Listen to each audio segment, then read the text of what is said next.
What's up everyone, this is Bill with BLR Tuning. Today we're here with a Honda Grom SF. It has the full stand next ECU. This is my first time playing around with it, so we're going to learn the system a little bit and see if we can get the bike to run properly. It does have a stock bore. It has the Chimera, or Takagawa S-type cam. What exhaust? Just basic. Just a generic, like Amazon? Generic, yeah, an Amazon exhaust. It's got a intake, it's a Chimera intake. Yep. Chimera intake with a high flow filter. So we're going to see how the next stand ECU works and play around with it. We are on the computer here. So we'll see how it goes. I'm going to try to screen record and get some video footage from the computer as well. So we should. Yeah, keep going straight or just one. Yeah, I think so. There's stop, right? And then it just went. Oh, so that is Ego right there. Yeah. I see. Okay, makes sense. And it has voice command too. So if you're connected to your phone through your setup, you have it open, you can say, it'll do voice command. You can say eco mode, race mode, or stop. You can change modes by doing that. So we'll take a look at the race mode, and then we should be able to sensor and GPS. We should be able to go here to tune. Yeah, then we can adjust all this. Compensate. So you have water temp, depending on what bike, air temp. That's your actual temperature, and you can change the way it reads the temperature. So right now it's saying the bike's at 136, which is probably about accurate. And I got 147. That's So pretty damn close. Pretty accurate. So it's not bad. It's probably getting its reading off of the same temperature probe as factory. So temp gauge works. We can say that. We should be able to go here to go back. Okay, idle and ramble. Ramble's pretty cool. And that just adjusts how it's. Yeah, it makes it sound like you got a big cam.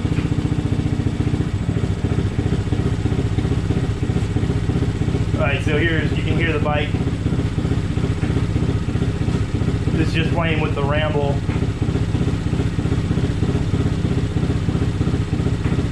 Wonder how high it'll actually go. Is that what it goes to? Okay, so it goes up to 9, so how does it do all?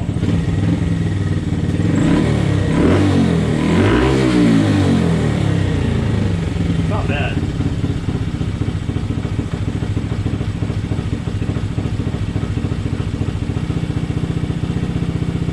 So it doesn't really have a lot of stutter.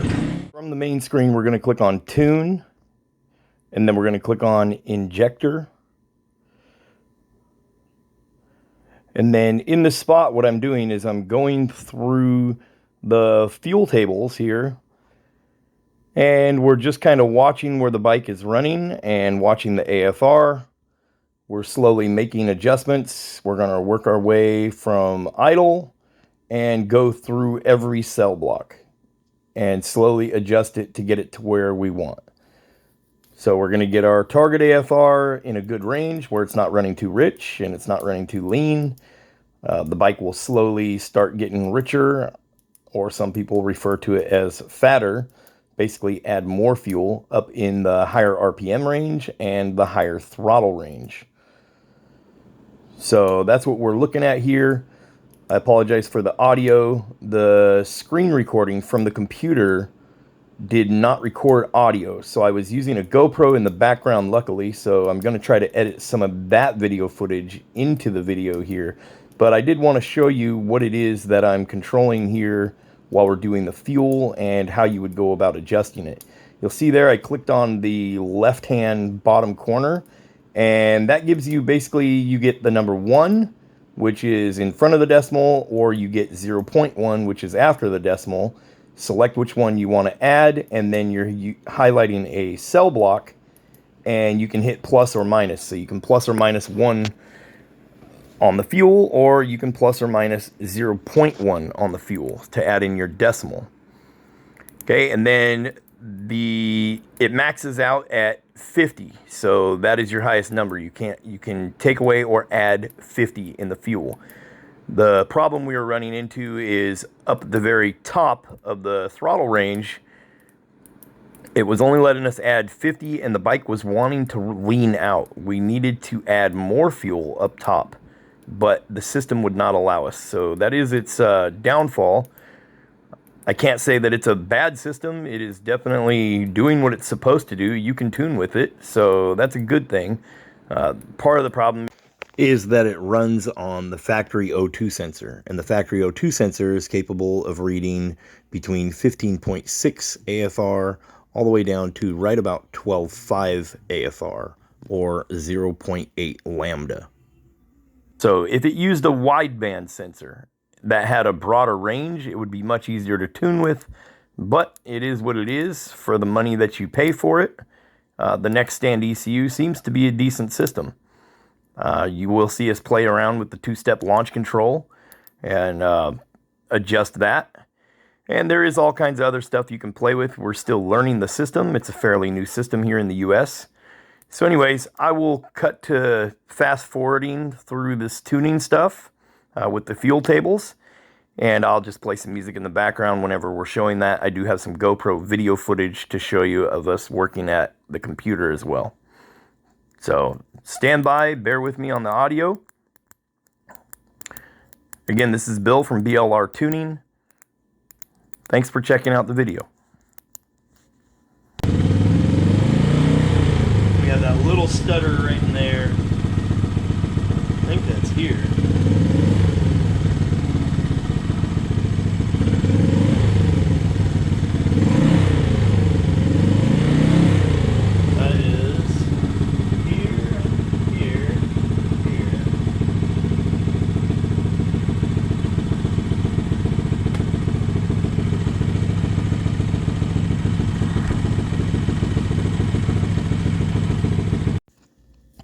So the thing to remember here is every time you see me clicking on a fuel cell or highlighting a number of fuel cells, we're using the plus and minus button to add or subtract fuel to get it to what we want the target AFR to be.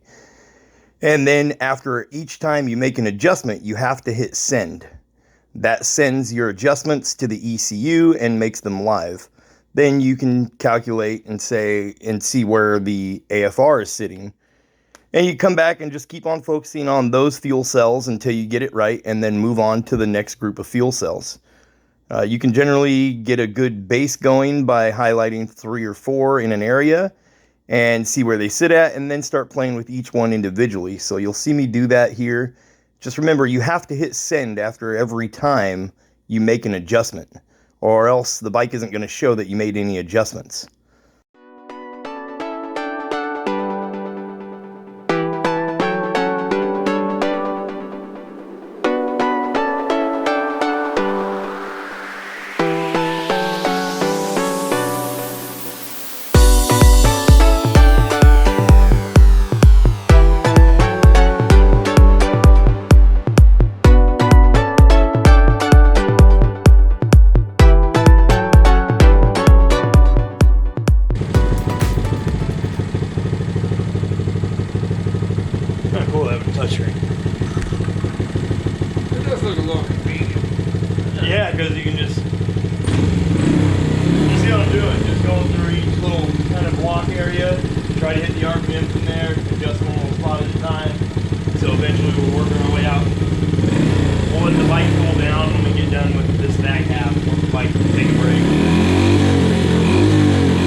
this was running like 12.8, 12.7 every time we rip on it. When we let off, it goes into lean.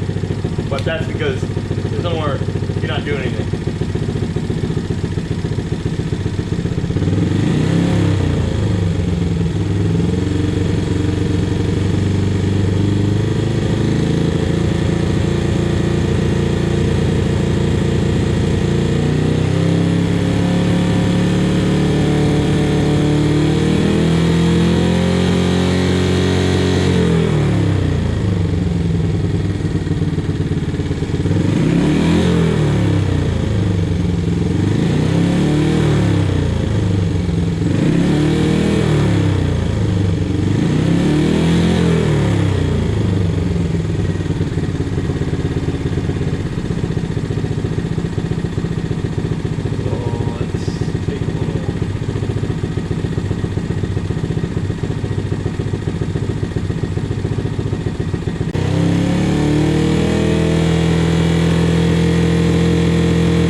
Getting it.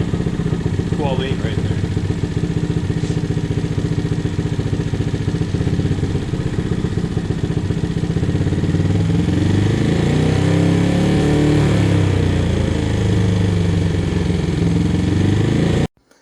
Okay, so what we've done here is shut the bike down. We let it cool down completely. We have fans blowing on it. And now we're going to focus up on the bigger throttle ranges and the bigger RPMs. We're happy with the tune down low.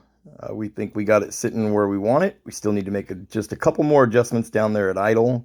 You can see it's running at 15.6, so it's running lean right there at idle. So we're going to fix that, and then we're going to move up into the higher throttle ranges. You just want to keep it at a RPM range where it's sitting in the blocks. And then what I'm doing is highlighting that block that I see it sitting in wherever I need to adjust fuel. And then we're using the plus and minus. Again, remember, you can change that to 1 down there in the left-hand corner, or you can change it to 0.1 and then use the plus and minus. So that would control your 10-digit and your decimal. And remember, your maximum number here is 50. So you'll see us tuning and we run into a problem where we can only set the rev limit to 10,000 RPM. I want to set the bike lower than that, but we can't. And we've added our maximum number of plus 50 up on the big end at about 9,700 RPM, and it's still trying to lean out. So it's not capable of adding enough fuel up at the maximum throttle ranges. It's not capable of adding enough fuel to get it to run a little bit richer than that. So it's leaning out up top. Ultimately, in a situation like this, what you would typically do is throw a bigger injector in the bike. We did check the duty cycle. The duty cycles looked good. They did not look maxed out. But with a PCX 150 injector, which is 140 cc versus the factory 90 cc, we might be able to gain better control of the fuel up top, even with only being able to add 50 in our fuel cells. So the customer is well aware of the situation and not to take the bike over 9,600 RPM. We will be doing more testing on the PCX 150 injector and come back and look at this in another video at a later time. You guys make sure you go check us out, BLR Tuning Facebook page. There'll be a link in the description below this video. We're located in Vancouver, Washington. If you got a bike that runs EFI and you have an aftermarket fuel controller, we can tune it.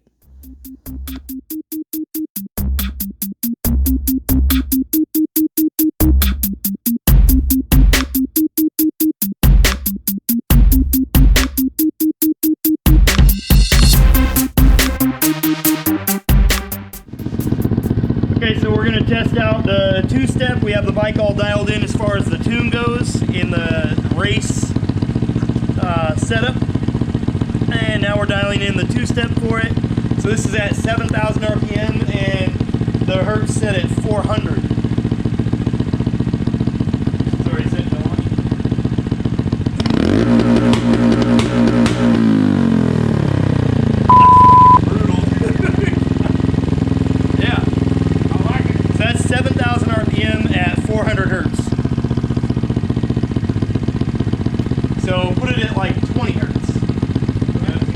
to type in 20 and then hit OK, and then hit send.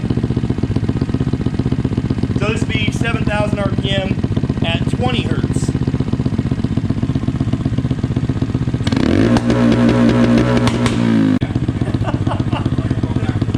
I'll try doing like 7 of them.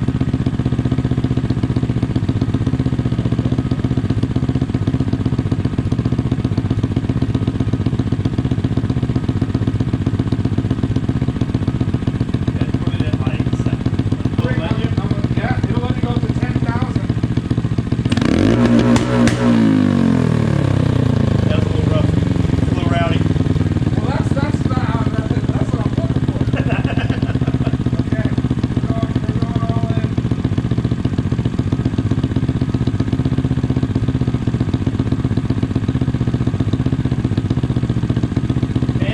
10,000. 10K. So still rev limits at 7,000 on the two-step.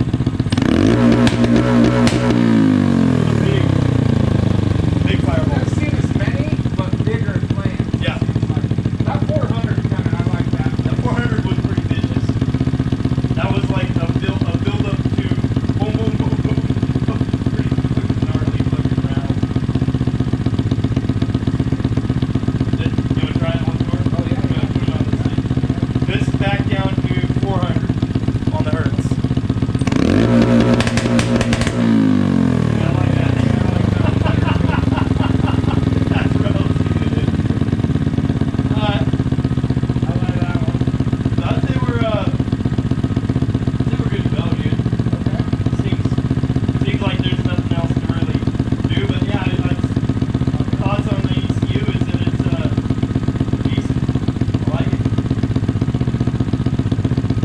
Oh, then yeah, you can play with that ramble if you want. And just get it where you. That one sounds kind of good. Come right back to that. Sounds cool. The rest, I don't see too much. No, the first one I think sounded got the most pause to it like that. Big ass Yeah. amp, Yeah, I think it sounds badass with that on there. I would do with that. That little ramble with that while Jumping on there. I would. It sounds gnarly. Sounds trippy. People are gonna look at it and go, think it's together as well. You don't sound like your ROM's supposed to sound. Kinda cool. Take advantage of everything you can, might as well. It's not idling high. Okay, so we got the bike all dialed in with the Next Stand ECU, and it runs good. It does everything you would expect a tuning device to do. So I don't really have anything bad to say about it. The only thing I don't like is that you can only add up to 50 fuel on the when you're in the ignition tables, or excuse me, when you're in the fuel tables. So at 10,000, above 10,000 RPM, bike wants to run lean, and we can't do anything about it. Even adding 50 fuel, it won't let us fix that part of it. But this bike is stock setup, so we have the RPM set as the lowest it will let us set, which is 10,000. I disagree with that as well. You should be able to go below that. Stock on the Honda Grom would be 9,250. That's where it should start at if they're going to put a limit on it.